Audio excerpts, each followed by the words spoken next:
showing noon on the dot. So we will go ahead and kick things off. So hello, everyone, and welcome to the American Family Insurance Dream Bank, where we believe in the transformative power of dreams. My name is Andy Frisky, part of the Dream Bank team here, and we are so thrilled to have you for today's event. As we get started, we always like to learn where people are tuning in from and encourage you to pop in the chat where you are located at. If you're comfortable in doing so, I am in the heart of Madison, Wisconsin, and it is a very rainy day here. Hopefully there's some sunshine where you are tuning in from here today. Before I go ahead and introduce the speaker and talk a little bit more about DreamBank, wanted to cover a few housekeeping items. First and foremost, this event is being recorded. We do record the vast majority of our events and host them on our YouTube page. So that link will be shared with you to the email address in which you use to register. Also, I know Terra has a brief survey that she incorporated, but we also have a brief post-event survey. You know, we put all of these events on for our wonderful community of dreamers, and you all really kind of dictate and guide the type of content we put out. So would love for you to take a few moments. Once this event's done, you'll be receiving that survey link from DreamBank to the email address in which you use to register for this event.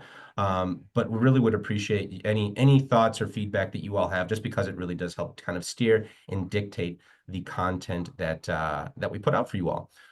Chat is active today. Go ahead and use that for general discourse.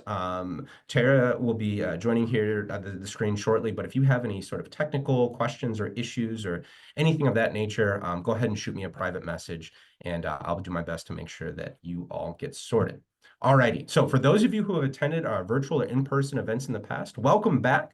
And for those of you who are just joining us for our first time, love to take a few moments here and introduce you to DreamBank. So here at American Family Insurance, life's better when you're under our roof, when you feel totally supported and protected. Any dream is possible. And that's why we created DreamBank. It's an inspirational community destination and virtual experience that's designed to help people pursue, achieve, and protect their dreams.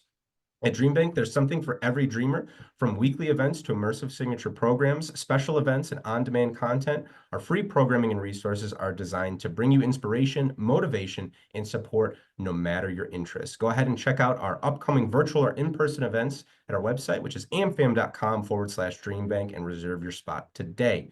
All right, I'm excited to introduce our featured speaker today, Terra L. Fletcher. So if you've ever dreamed of growing your business without burning out or blowing your budget, today's session is certainly for you. Our speaker, Terra L. Fletcher, is a marketing strategist, author, and sought-after speaker who helps small businesses do more with less. She's known for her flexible, values-driven approach to marketing and for delivering practical strategies that actually work. So get ready for a dynamic session filled with real-world tips and relatable examples. Please help me welcome to the DreamBank stage, Terra L. Fletcher. Terra, go ahead and take it away. Thank you, Andy. I appreciate that warm welcome. I see that maybe we're having some issues with the chat. I can see the Q&A, however, so if chat is not working for us today, let's try to use that instead, and that will work just fine. I appreciate your Real quick, flexibility.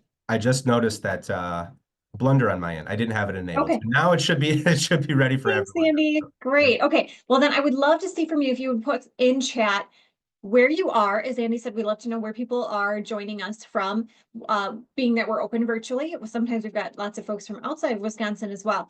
And then if you're comfortable sharing, I'd love to see what your dream is. And if you currently have or you're working on a small business idea, that'd be really helpful for me to direct our conversation today. So put where you're from, what's your dream or your business. Oh yeah, we got folks from all over today. Texas, Ohio, Iowa, Wisconsin, Tennessee, Long Island. Oh, say hi to my friend out there for me if you would. Madison, excellent. Okay, variety of businesses I'm seeing in the chat here too. Coaching, speaking, author. Thanks, Audrey. We can definitely relate to that. Jessica, my bookkeeper, excellent. Coaching, consulting, new coaching business, our author. Oh, excellent. Another author in the room. Spice and Tea Shop. Ooh, I have got a story for you a little bit later. Love it, love it, love it. Thank you. Okay, wellness coaching, professional organizing. Oh gosh, I need that. Do you want to tackle my basement? It is getting out of control. I'll hire you. Thank you. Okay, video storytelling. Very nice. Nonprofit, CFO, florist. Wow. A little of everything in here today. So cool. Okay, well, I'm going to see what we can do to bring some real value to you and how you can actually grow your small business today. So thank you for that. Now, what I'd like us to do before we get too far into our conversation is to really think about the premise of DreamBank. And what I love about DreamBank and their mission is that it really aligns with this conversation on small business, on entrepreneurship, and this ability and this desire to dream big.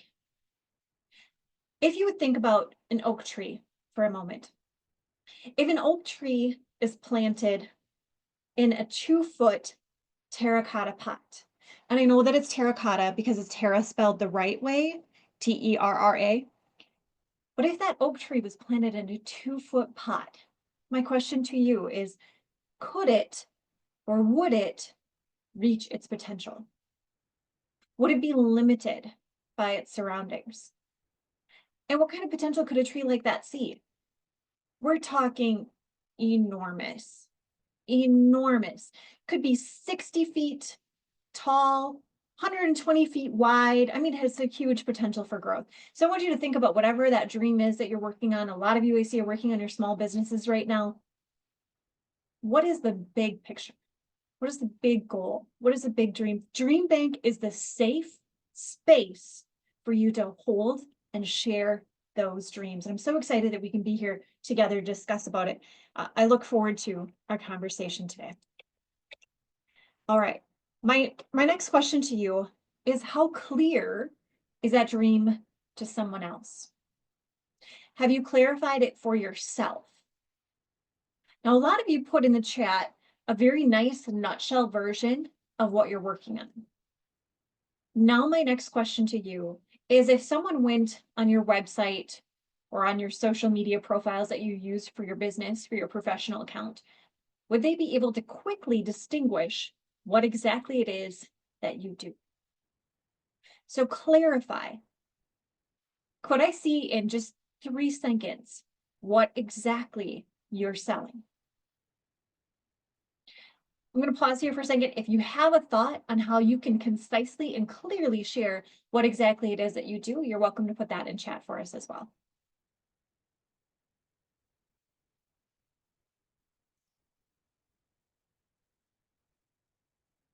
Nice.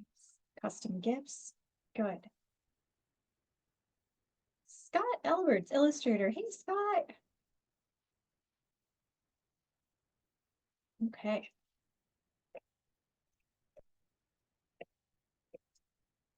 All right. Here's my second thought for you when it comes to that clarification piece.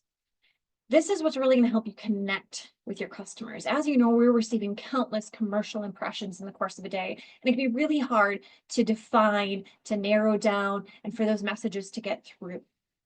One way to do this is by leading with values. Leading with values helps us to connect with customers and build relationships. We all like to think that we make our purchasing decisions rationally. We usually don't. Usually we make emotional decisions and we justify them with rationalizations. Leading with values allows us to connect with our customers on that emotional level. What are the values that are most true to you, no matter what, under any situation, even when times are tough, especially when times are tough? What are the values that resonate with you? I've been a marketing strategist. I started my business in 2007. And I think about all of the companies over the years who have come to me saying that they needed help with marketing. A lot of them I have found out along the way didn't actually need help with marketing. They wanted to cover up or fix a problem without actually fixing the problem. I found a lot of times their disconnect between who they thought they were and the message they were putting out to their audience or their potential audience was a disalignment of values. Now, we all like to think that we have these lofty, high, moral, ethical values, but when it comes to our professional values and what we can stick true to no matter what, are we communicating that with our audience? If we lead with values and showcase what we do best, we're a lot more likely to connect with our audience and be the individual or the service that they need. And then what's different about that? What's the difference that you provide? I think of some organizations that I've met with for marketing purposes, and one that stands out to me is when I met at a high-end auto performance shop. They did like engine tuning was their biggest thing that they did. They would tune import cars to get the most performance out of them. And I remember meeting with the owner, and he said, I've been looking at a lot of websites, and all the websites in our industry are black and red and white. So I want to do a website that's black and red and white. Well, the problem with that is you're not going to stand out. You're going to blend in with all of those other messages so that nothing will get through and nothing will stand out. So your piece that you want to stand out with, in addition to perhaps your visuals, your taglines, your slogans, the words that you use, could also be some of that content of those value pieces. What is it that distinguishes you? What is it that makes you different? If you have a grasp on what makes you different, I'd love for you to put that in chat as well. Audrey says, helping people show up confidently as their whole selves. Very nice. Honeybees, fashion accessories, jewelry, accounting solutions, and support. Okay. Ooh, Kathleen, very nice. She says, when success isn't enough, embrace your abundance. Ooh, invites high achieving leaders to align wealth, worth, and fulfillment on their terms. Very nice. That's a really nice, succinct statement. You're identifying who it's for because of the words that you're using. It makes it very easy for people to opt in to what you're doing because they can see themselves in it. Those words resonate with their value set. Very nice. Okay. Hope. Focus on neurodivergence. Okay. Work with yourself instead of against it. Very nice. Drew says we share our values on our website. Nice. That is a great place for it. Your values should be on your website. Thank you for sharing the link. I'll be sure to take a look at that later as well. Thank you. Okay. Now, when it comes to marketing or communicating these values, so we've clarified our message. We know who we're talking to. Now we want to focus on sharing that message. How do we do that? And as we said, we're going to do this without blowing the budget today. So we're going to focus on high trust, low cost channels. Now I want you to think, what are the channels that you respect? What are the channels that you trust?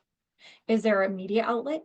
Is there a social network? Where do you turn to get messages, especially from companies, especially from service providers? Where are you most likely to be receptive?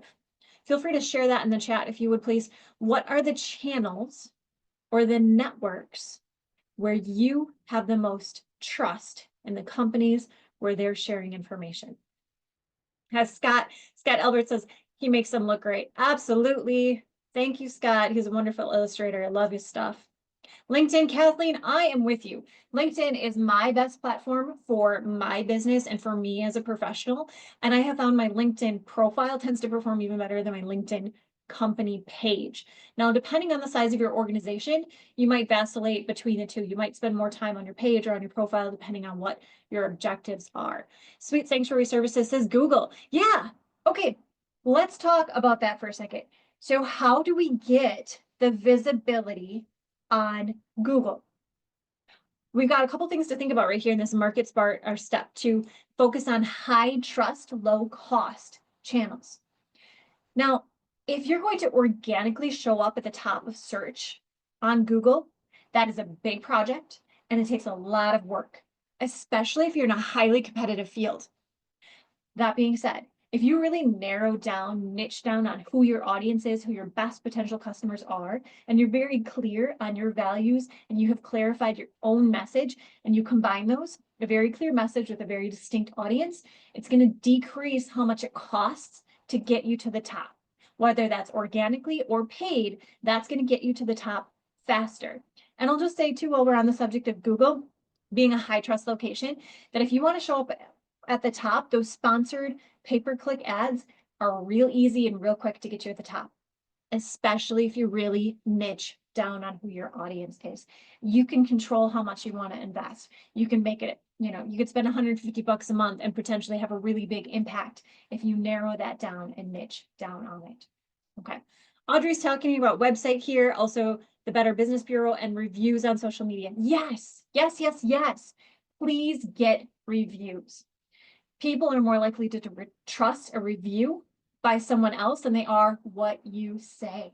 So proactively get those reviews, those recommendations, those testimonials. The best way to get them is, I call it the EAR method. Earn it, ask for it, and reward it. Earn it, provide that quality service, make sure that you are living up to the expectations that you're communicating. Ask for those reviews. When you have a customer client, whether it's on the phone or an email, tell you, oh, I am so happy with what you did for me. Right in that moment is the moment to say, thank you. Please share this on your favorite network so I can help more people like you. You could also provide right then and there a link to your Google business profile or whatever network you would like them to share the review on.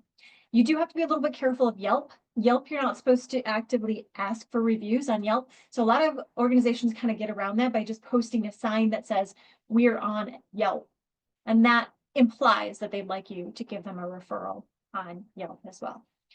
I also love that you mentioned website, because website does not have to be big cost investment. It can be simply an investment of your time. Website builders have gotten so good that you don't have to know how to code. You don't have to know how to be a website developer. And literally, if you have a good enough AI tool, you can simply have AI write the code for your website for you. I know because I've done it. Every time I've needed to update a new page now on a website, I am not spending all my time designing and moving stuff around. I go to AI, I tell it what I want, and I have it code it for me, design it for me. I upload, here's my colors, here's my fonts, here's what I want it to look like, here's the objectives, here's the audience, and it does it for me. Huge, huge, huge time saver. The other reason you need a website is because that alone is going to increase the trust. If you do not have a website, if you only have a social media profile, you are not going to have the trust and the potential customers. It validates you. It gives you a different level of perception if you have your own website. Okay, looking back in the chat here, reviews on Google, referrals, yes, yes, yes. Same with the earning, ask for and rewarding, testimonials and recommendations. Ask for referrals. Your best customers and clients are going to be just like the ones you already have. They have something in common with the people that you work with. You know, this is really fun. Here's a quick tip on that for LinkedIn in particular. Think about the last client that you just loved working with. Okay, got them? Right. Go on LinkedIn, find them, select their job title, copy that, look at their industry, think about where they're at. Now on LinkedIn, do a search for people with that same job title in your area, maybe even already in your network, and reach out to them. You can find an audience that is nearly identical to the audience that you're already serving. You can do the same thing with your social media ads on Facebook or LinkedIn as well. Okay. All right. Other things here. Oh, what was the R of EAR? Stephanie, thanks for asking. I'll clarify that again one more time. So the EAR method for recommendations and testimonials is E is earn it, A is ask for it, and R is reward. Thank you for asking, Stephanie, because I don't think I really addressed that R. I think I mentioned it, but didn't address it. So the R for the reward is what it sounds like. Thank them. Thank them for that recommendation. Thank them for the testimonial. Thank them for the referral. It can be as simple as replying to it on Google reviews. Reply to the reviews that you get.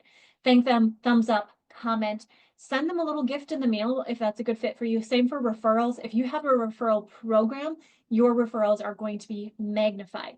Now, it might be initial investment into a referral program, but it's going to help amplify your effort in a very cost-effective way. Even though it's an investment, if it gets you that much of a return, it's going to be cost-effective. Thank you. Okay. All right. Here's some other things about connecting with our customers. Now, a lot of this is really relevant if we're doing social media marketing for our small business. If you're not sure, where should I be? What are those high trust networks? Do a little research to find out what profile most closely aligns with your demographic, with your audience. You can do some listening. You can check out Facebook groups. You can check out Reddit. You can ask your AI tool. You can say, here's the ideal profile of my ideal customer. What network are they most likely to be on? And try to find one network to start with. I'm not saying you have to be on all of the places, but you need to be on the one where your best customers are. So whatever that is for you, it's going to depend whether you're in retail or business to business, whether your demographic skews older or skews younger. But the most important thing really goes back to that values piece again. I like to illustrate the importance of aligning the demographic profile with an experience that I had in Wisconsin, in Greenville, Wisconsin. I did some training for the National Association of Tax Professionals. Now, when I called up the NATP just down the road from me in Greenville, and I said, okay, tell me a little bit about your audience. And she rattled them all off. She goes, we've got younger, we've got older, we've got men, we've got women, we've got people who just graduated from college, we've got people who are retired, who are starting their second career. She rattled off every demographic there is. But I will never forget, and this was years ago, but I will never forget when I pulled into the parking lot in Greenville, they all drove the same car. Yes, there was one orange Mustang, but they all drove the same car. Think about your accountant, think about a financial advisor, think about people who are going to work for the National Association of Tax Professionals. What do they have in common? They make smart financial decisions.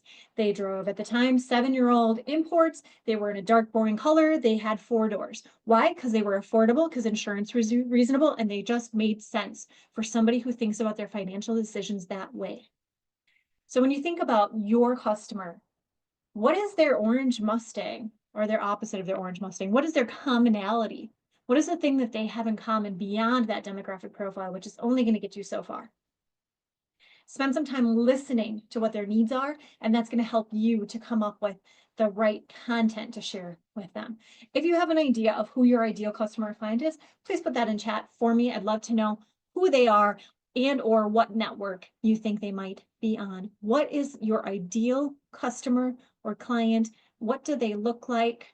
What is the thing that they have in common, that intangible piece that they have in common with each other? And what network do you think they might be on?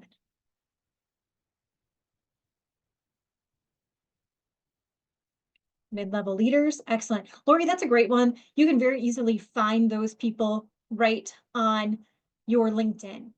You can find people who have the job titles that you're looking for. Start within your own network first and connect with people who already have those titles that you already know.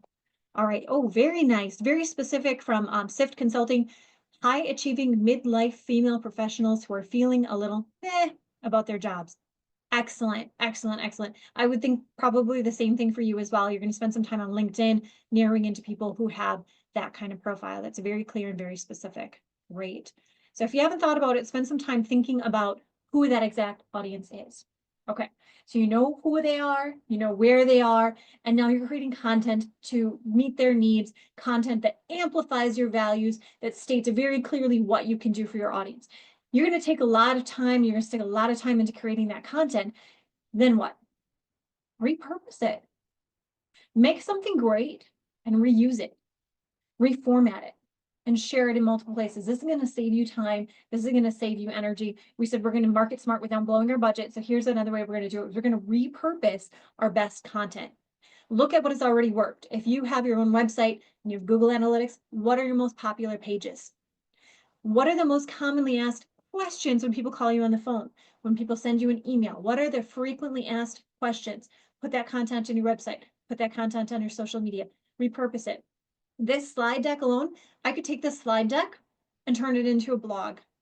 I could turn it into a LinkedIn post. I could very easily turn it into a video. I could take just one of these points and make a short vertical video and share that on my social media. That would be something that would definitely be of interest and benefit my audience. So repurpose that content. Think about your audience. Think about your values. Think about your clear image and your clear message that you know you want to project, and speak in a way that's going to resonate with them. When you find something that works, repurpose it, share it again and again. Break it down into shorter chunks, share the long format, whether that's videos or in text. Put that out there and share it. While I'm on the subject, I can't see your virtual hands at the moment, but I'm just curious if anyone struggles with creating video content. I know that's hard. I have a hard time with it. And I do this all the time. I do a lot of speaking, I do a lot of teaching, but I still do not like to see myself on video. So here's what helped me. Thank you. I see a virtual hand up in the chat. Me, and I've never tried. Okay, let me share with you what helped me to get more comfortable with creating video content. Because as we know, attention spans have shrunk. Short videos tend to get the most engagement on all of our social networks. It's something I recommend for every single one of my clients is to increase their video content in 2025 and beyond. But I know that it's hard. I get that. Here's what I did that really helped me. I love to walk in the morning. First thing in the morning, after I have my breakfast and do my reading and I head out the door, I take my dog and I go for a walk. One thing that I started doing is I decided, I'm just going to take some, you can't probably see my phone because of my virtual background, but I'm holding my phone.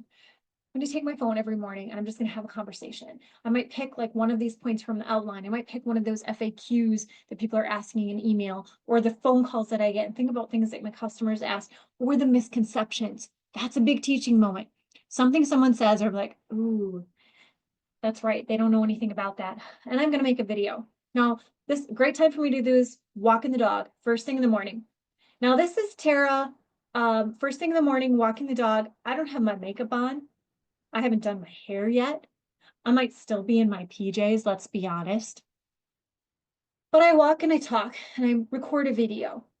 Just doing that once a week for a couple weeks, you're going to get comfortable with it. Now, I'm not saying you have to post that video. That's your warm up. That's your practice. That's your getting comfortable doing this video thing. Once you've done a few takes and you've gotten comfortable, go back and watch those. See what you like, see what resonates. Pick 3 of them. Pick a professional moment. Maybe it's right after you got your hair done or you're all got your makeup on for some other event that you have later that day. Then take your video. Then say, hey, this is something I wanted to share with my audience. I think this is something that's going to be of value to you. A lot of people ask me this. The thing they don't know about what I have to offer is this. Share content of value, and you are going to be seen as a subject matter expert and a leader in your field. If you're retail, I want to see video inside your shop. I want to see video of your products. I want to see behind the scenes cool things.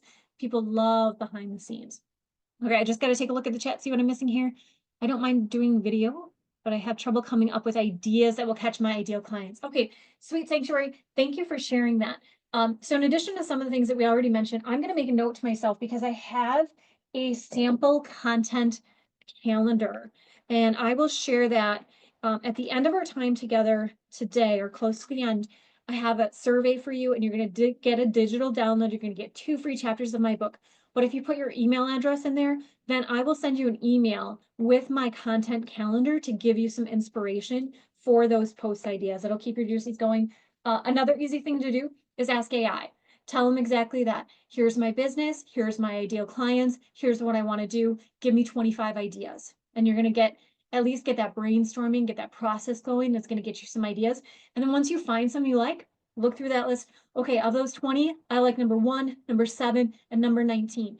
Give me 8 different ideas based around that and give me different format options. Tell me how I can do this for a LinkedIn post. Tell me how I can do this for a video. Give me the script. Just keep having a conversation until you get the content that you need. That's a big mistake a lot of people make with like ChatGPT or other AI services is they just do one prompt and then they're disappointed with the results.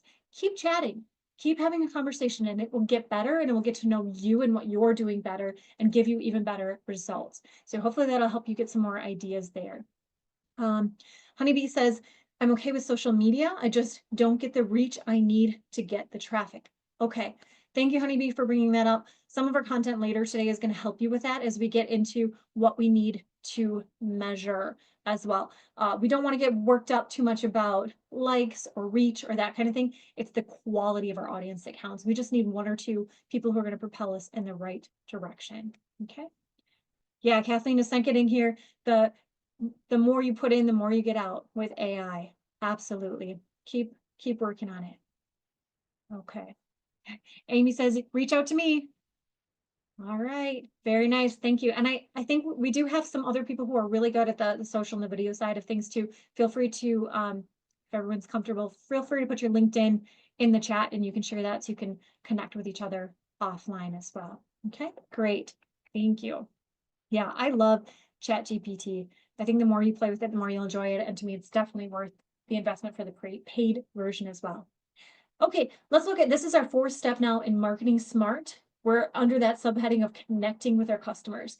we're going to see how we can save time. We said part of our conversation today is to help us to prevent burnout. So how do we do that? We save time by automating the boring tasks we have to do, but personalizing the important tasks we have to do. So what are we talking about? What is a boring task? What is something that you don't want to do, that you have to do? For me, some of those things are scheduling meetings, email, and video editing. Those are things I don't love to do. What do you not love to do? What can you streamline? What can you use a tool to save your time for? Uploading pictures?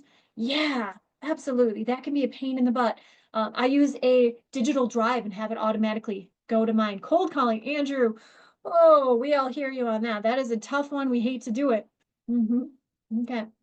What else do you hate? What tools do you use to streamline your process? I said I hate scheduling meetings. I use a schedule tool. There's a lot of them out there. I know a lot of folks use Calendly. I use You Can Book Me. I really like their service. They have a free and a paid version. I used the free version for a long time. The paid one serves me really well because of the paid one, it will remind people of appointments. That was a big frustration for me, was people who would forget about their appointments, people who would, miss their meetings. So using a paid calendar tool saves me from having to do reminder phone calls or reminder emails. So love that one. Email, I do a monthly newsletter. I use MailChimp. I use Constant Contact for some of my clients. I've also used Aweber. I've used Sendinblue. I've used every one that is out there. If you do regular newsletters, you want to use a tool. Using a tool ensures you're going to get in the inbox. It's also going to help you to improve your emails going forward because it's going to give you feedback on what's working for you. Okay. What other tools? I hate video editing. So my best resource for that is my 16-year-old in the other room. He's fantastic. As soon as he's done with school, he's going to be doing a lot more video editing for Mama. I'm going to keep him very busy. There's other good tools that are out there. There's one, oh gosh, I'm gonna put it in chat because it's spelled weird. I think it's QUSO.ai. I think you'll have to fact check that for me, but because they changed names. It was video.ai. Now it's QSO.ai. Video editing tool saves me a lot of time. Canva's video editing tool is getting really good. If you're not using Canva for like your social media design, for your tools, for your videos, huge, huge, huge time saver. Looking in the chat here, I see folks using CRM, using Honeybook for CRM, creating proposals and invoicing. We've got a bookkeeper on here today. Jessica suggested for me recently using QuickBooks for invoicing. So that's an excellent tool. What can you automate? If it's boring, if you hate it, if it's labor intensive, you're not good at it, you should find an automation or outsource it to another person. What we're going to do with all that time that we saved is we're going to reallocate it to personalization, real connection, and relationships. We're going to use that to cultivate the relationships that we already have. Now, that might mean checking in with some of your LinkedIn connections. That might mean sending a personal handwritten thank you note to your best clients. That personalization might mean a phone call. It might mean a text message. It's some kind of check-in with the people who are your A customers, your A clients, the people that you want to keep happy. Automate the boring, personalize the important. We've got another CRM suggestion in the chat with moxie.com. I'm not familiar with that one, but I love the recommendations. Keep them coming.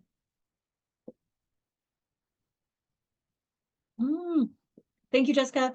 Suggestion for electronic signature tools in the chat, PandaDoc and BreezeDoc. She says are good recommendations for electronic signature tools. Yeah, anything you can do to streamline the document signing process is a lifesaver as well. Excellent. Thank you. Oh, jumping ahead here. There we go. Okay. All right, Market Smart. My fifth big suggestion for you here to save us on the burnout and save our budget is to measure what matters. Now, one of the questions we had a little bit earlier in chat was about not getting the engagement that we're potentially looking for.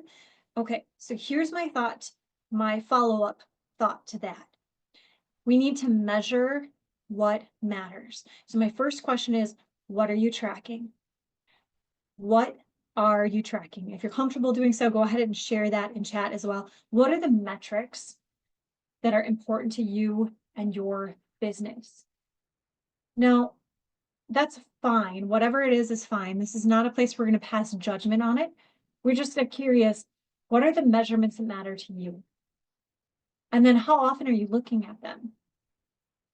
Are the measurements that matter to you, are they sales? Are they leads?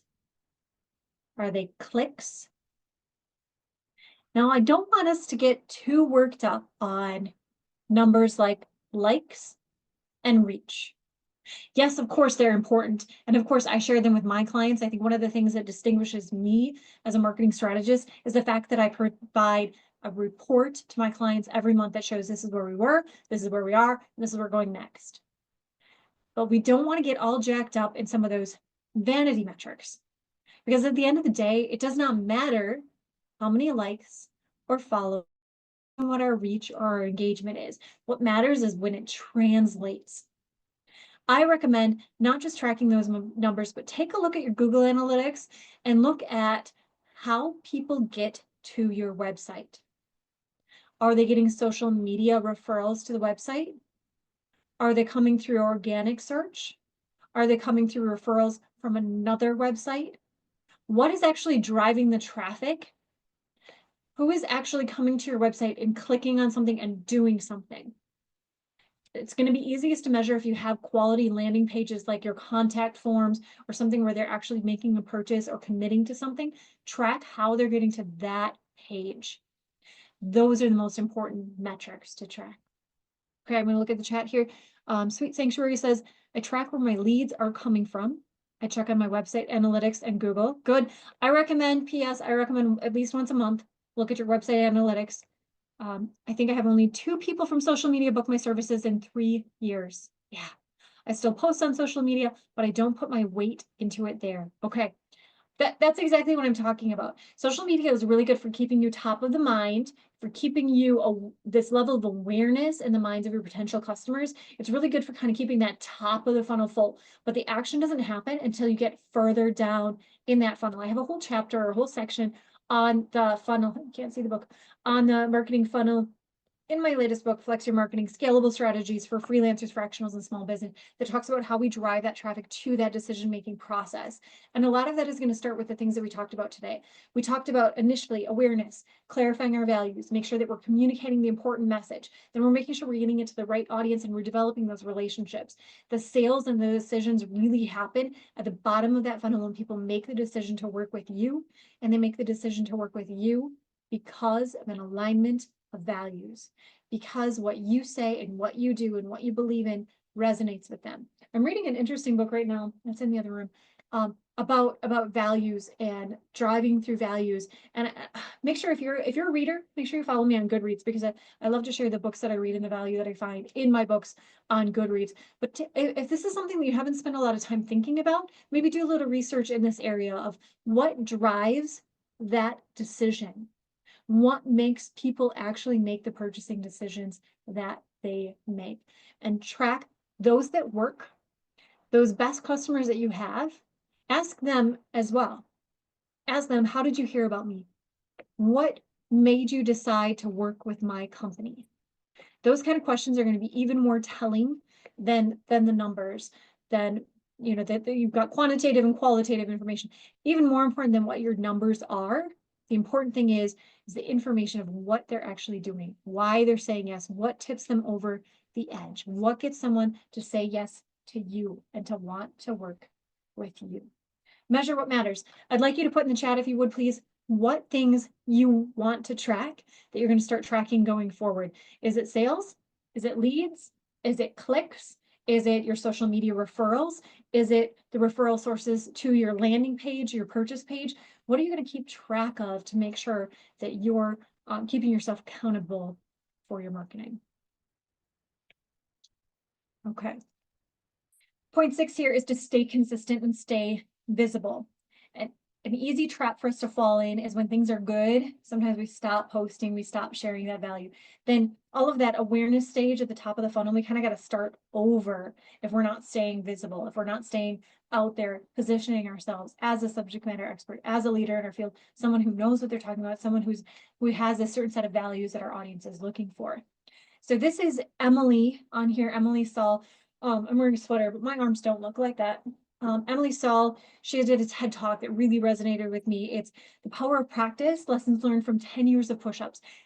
It's not about the push-ups. It's about the consistency. It's about doing something regularly. In her case, it's 100 push-ups a day. Now, if that sounds like a lot to you, I agree. Put in the chat if you think doing 100 push-ups a day is ridiculous. Just tell me yes. Yes, that's crazy. That's ridiculous. Yes, ridiculous. Okay, Amy, thank you. You're with me. 100 push-ups a day is ridiculous. It does not work in my world. It does not work for my life. I'm not a personal trainer.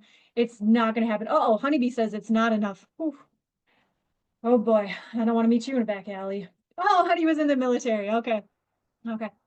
But you know, what resonated with me when hearing Emily's story was, it was actually a moment, it was funny. I was sharing this story with someone else about Emily and how much she impressed me. But I had that, and was like, you're kidding me. I can't do 100 push-ups a day. I don't know that I'll ever be able to do 100 push-ups a day. When I was in my early 20s, I got up to 50 one time, and I was really proud of myself. But 100, I just don't know that as a mom and a business owner and a volunteer and a wife and running a house, like, I don't know that I can do 100 push-ups a day. But I thought about it and I thought, I can do 5. I can do 5. And if I could do 5 push-ups a day for the rest of my life, I mean, even when I'm really up there in years, that's a really good sign of health. That could really make an impact. So last year in April, I decided that I was going to do 5 push-ups a day. And I'm very proud to say that I'm still doing 5 push-ups a day. And I can do more than 5. I can. If I really wanted to, maybe I could knock out 20. But 5 was reasonable. 5 is something I could do every single day. So when I think of Emily's story, this is what I want to share with you, that it's the consistency. It's thinking about what can you do that you can maintain for the long term. That's what's important. So we had a lot of suggestions in a very short period of time. When you fill out the survey, you're going to get that download with 2 chapters in my book that's going to have more suggestions for you. But my recommendation is to pick 1 or 2. Stick with it consistently over time. Decide, what can I really do? What can I lean into that's going to get me results? Sometimes just a small shift can be all you need to get you propelled in the right direction. Consistent is more important than perfect. Oh, yes, I'm seeing in the chat, James Clear's Atomic Habits. Absolutely. Good one. Good book. Yeah. What can you reasonably do? Now, for accountability's sake, if you're feeling brave and you're feeling bold, and hopefully you are, because with DreamBank, we said is a safe place for all of our dreams, I'd love to see in the chat from you 1 goal that you're going to do. It can be a very small action or it can be a big one. What is a goal or step, an action that you're going to take consistently over time to drive your marketing, to market smart, to get the results, to stay flexible even as your business grows? What is one thing that you can commit to doing for the long term? I'd love to see in chat. Share it with us. It'll help you keep accountable. It'll motivate us to see what you're working on too.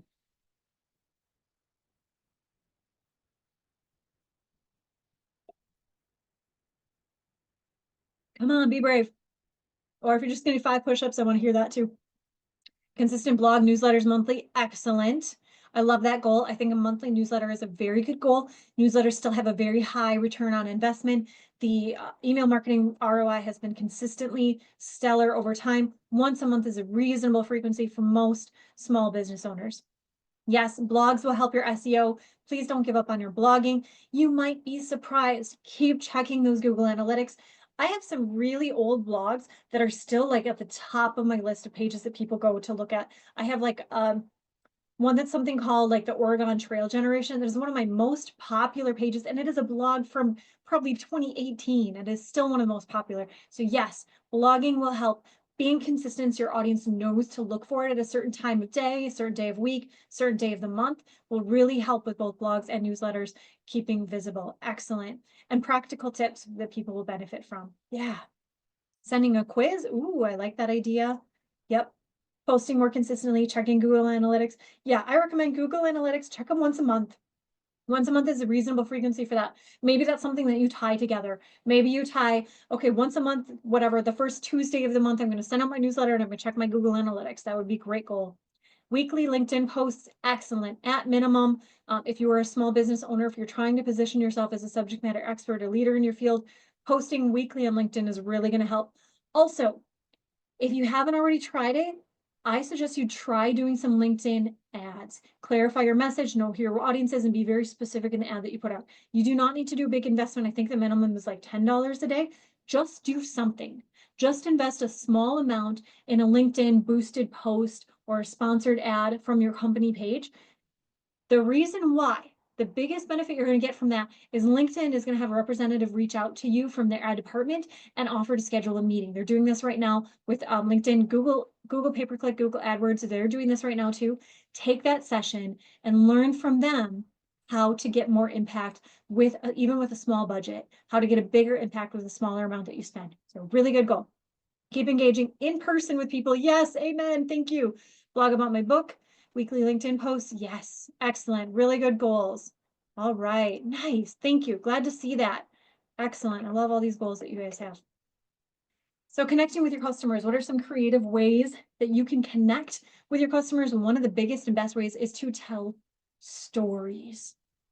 Now, we saw when we first started today, one of the things that really popped for me in the chat as far as your business types was someone mentioned tea in there.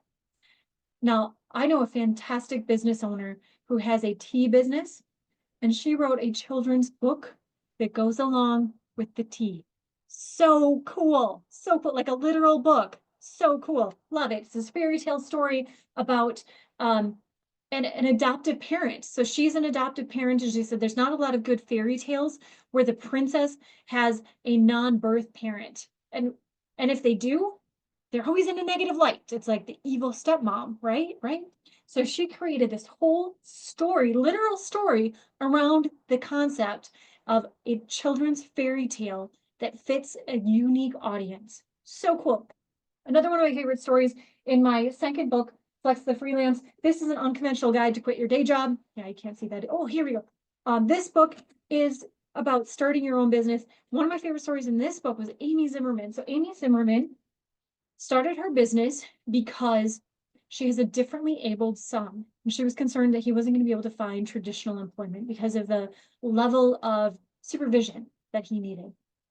She started a popcorn business so that she could ensure her son had meaningful employment. She tells this story everywhere. It's beautiful, and people support her business because of what goes into it. Now, I can't say that I've ever met a business owner who started their business simply for the money.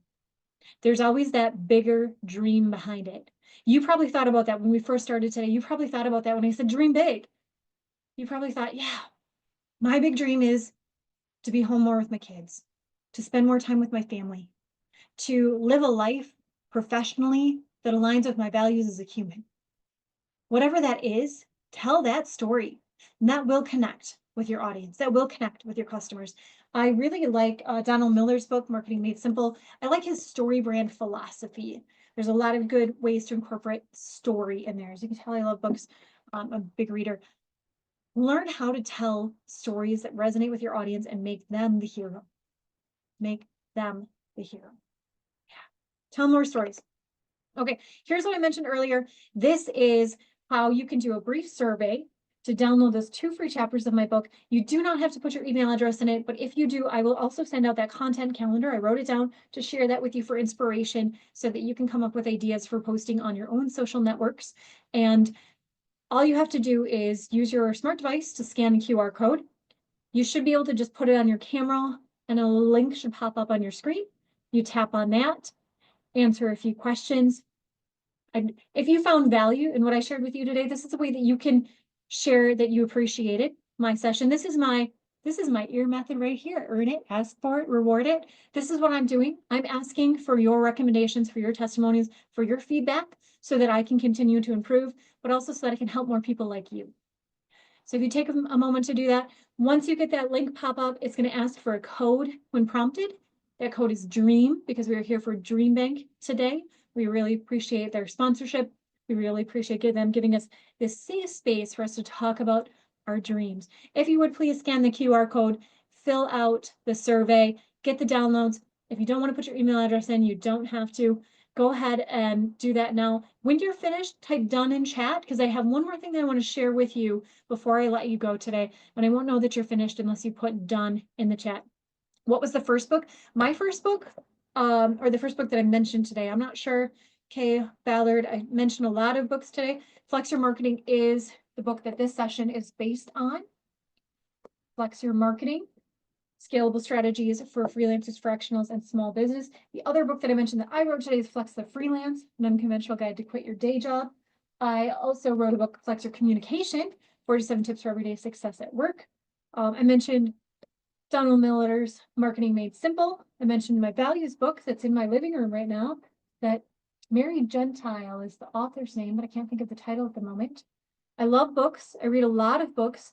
Make sure you find me on Goodreads. You'll see all of the books that I read on there. I usually often mention them on LinkedIn as well. And if you have books that you love to help propel your business and you want to share that in chat, we did have someone mention James Clear's Atomic Habits today. That's a good one. I know a lot of people love that book. Looking at my shelf here, the one-page marketing plan by Alan Dibb. That was a really good one. That would be really appropriate for a lot of our small business owners in the room today. If you're struggling with content, I did have someone say they're having a hard time coming up with content ideas. The 1 hour content plan by Neera Clothand. That's a really good one. Okay, I'm glad I answered your question. Thank you. The marketing book, Flex Your Marketing. All right, it looks like I'm seeing a lot of dones in chat today. So I want to share with you one more thing before we run out of time and Andy has to pop back on with us today. If you didn't get a chance to do the survey, just grab that QR code and you can keep working on that while we move forward. Okay. So here's my recommendation to you again, is dream big. Now, I'm not saying we can break down every barrier. We have a lot of barriers. There are a lot of reasons maybe we can't get our business to the level that we want right now. We're restricted by a lot of things. But my recommendation to you is keep that big dream in the forefront of your mind. Think about how you're going to get there. Think about why. Remember the why of why you're doing this. Now, when I think of some of the examples that I shared today, the one with the popcorn business and the differently abled son, the woman who had an adopted daughter who wanted her to feel comfortable in the world she lived in, who wrote a book and propelled that with a tea business. Incredible things. What is your big dream? What are the steps that are going to get you there? What are the measurements that are going to get you there? Clarify it. Take that big dream, figure out exactly what it is, clarify it. Lead with your values. Be very clear in who you are, what you want to do, why you want to do it, what you stand for. Make sure that you find an audience who aligns with those values, who aligns with your ideal customer profile. Find out where they are. Be where they are. Listen to what they have to say. Share the information that's going to help them, that's going to propel them forward. Then make good use of all of that content that you create by resharing it in different formats on different media, whether it's a video or a blog or your own website. Find the best place to share that information. Cut out some of those boring tasks that can be automated or delegated. Focus on your time being best spent with the personalization and the relationships. Take time to connect with people who you're already connected to, whether that's in person, a phone call, a handwritten card. I mean, who sends out handwritten cards anymore? Come on. Take the time to personalize whatever is important to you. Measure what's important, because you're not going to know. You're not going to know if you've become this huge tree if you don't keep track of your progress. What's your height chart? What is it? Keep track of your sales, keep track of your leads, keep track of your clicks, keep track of the referrals. Ask people why they chose to work with you and find more people just like them. I encourage you to dream big, to market smart. Use some of these strategies to grow your small business. Remember that just 1 or 2 small things can help propel you in the right direction. If you're looking for the Flex Your Marketing book, I do have a QR code for you here as well. I thank you for your time and attention. I know that you're going to become that massive oak tree and really achieve your big dreams. Thank you. And I'll turn it back over to Andy. Tara, thank you so much. Such a wealth of information in there. I really love just kind of how you talked about just the multiple forms of content, existing from just kind of one version of that and repurposing it. I think that's just such a valuable piece of information for folks who are, looking to kind of grow their business via marketing. So thank you so much for that. There's still a couple minutes here left. We've got a few moments in case anyone had any last minute questions for Tara. Go ahead and populate them in the chat, and I'll do my best to relay them to Tara. But I have a question for you, Tara. So here at DreamBank, as you know, we are a community that is built up of fellow fearless dreamers. We always like to ask our speakers, what's one piece of advice you have for someone who's actively pursuing a dream right now? I know you covered lots of different pieces of advices and kind of various avenues that people can kind of take, but if you had to provide just kind of one concise piece of advice for someone who's actively pursuing a dream, what would it be? Thanks, Andy. I really appreciate that question. And it's something that I love to talk about. What worked for me to really achieve my big dream is backward planning. And I've used it in many, many facets of my life. I've used it to quit my day job. I've used it to publish my books. I've used it to help other businesses scale and grow. So what backward planning means is you think about that big dream, you're that huge tree, you're at that summit, the top of the mountain, you've run the marathon, whatever it is, it's the big thing. But rather than just living in that daydream, it's thinking, okay, what is the last step I need to do to get here? And the step before that, and the step before that. It's that breaking down that big thing into those tangible steps and planning it backward. And what works for me, Andy, about planning it backward is it takes some of the emotional stuff out of the way. We probably have a lot of folks in here who have these huge dreams and they want to do these things and they're at that, we're like daydreaming about it and I can see it and I can imagine and I want to do this thing, but they're struggling with a piece of it. So whatever that piece is that you're struggling with, pick a day. Pick a day that you're going to have it done, whether it's turning in your book, running that marathon, whatever the big thing is, pick that day and plan backward. That is a game changer for me. I love it. Thanks so much for that. Did have a question that came in from Lori. Advice on a business name. Use your name, whether it be your first or last name, or have a catchy title. Any insights on how to come up with a business name? Yeah, absolutely. Really good question. So things that you're going to need to check is availability first and foremost. Now, depending on if you want to do like an LLC or not, that's going to make a difference as well. Easy places to check online. You can go to like name checker websites, username websites, see if the URL, the domain name, the website address is available. That's important. Also, usernames for social media. You want to see if that's available. You want whatever it is to be available. You also want it to be short, easy to spell, and intuitive. An example I like to use is my friend Tom Swiczkowski. I think he's in like Pulaski. He's a real guy in Wisconsin. Swiczkowski is his last name. I can spell anything. I cannot spell Swiczkowski. So I said, you should probably just be tomswitch.com. Keep it simple, keep it short, keep it easy. So that works really well. If you can do something like that with your name. I use the L for my name for everything. It's Terra L Fletcher because Fletcher is common. There's a lot of them out there, so I use it to distinguish who I am. There's actually other Terra Fletchers who spell it like terracotta. I mean, it's a real. So the name has pros and cons. Think about too searchability when you're thinking about a business name. How are people going to find you? Most likely, they're not going to search for your name. To be honest, they're going to be searching for what you have to offer. So spend some time. You can't see me, but my hands are going like this, like I'm searching. What's available for the username. Spend some time on a domain name search. GoDaddy has a really easy domain name search that you can play and keep searching to find what's available and what's out there. Short, easy to spell, intuitive, avoid dashes, avoid weird endings. You want a .com if you're looking for your website. And then whatever you find there needs to translate. As I said, if you're doing an LLC, it has to be available for an LLC. So you've got a little work to do to come up with that name, but hopefully that gives you some brainstorming ideas. Love it. Thank you. Thank you so much for that. And again, thank you to all who have joined this session today. Thanks so much for being here. You can learn more about DreamBank's free upcoming programming at amfam.com/DreamBank or by connecting with us on our social channels. And on behalf of American Family Insurance DreamBank, we look forward to hosting you all again. Until then, keep dreaming fearlessly. Take care. Thank you.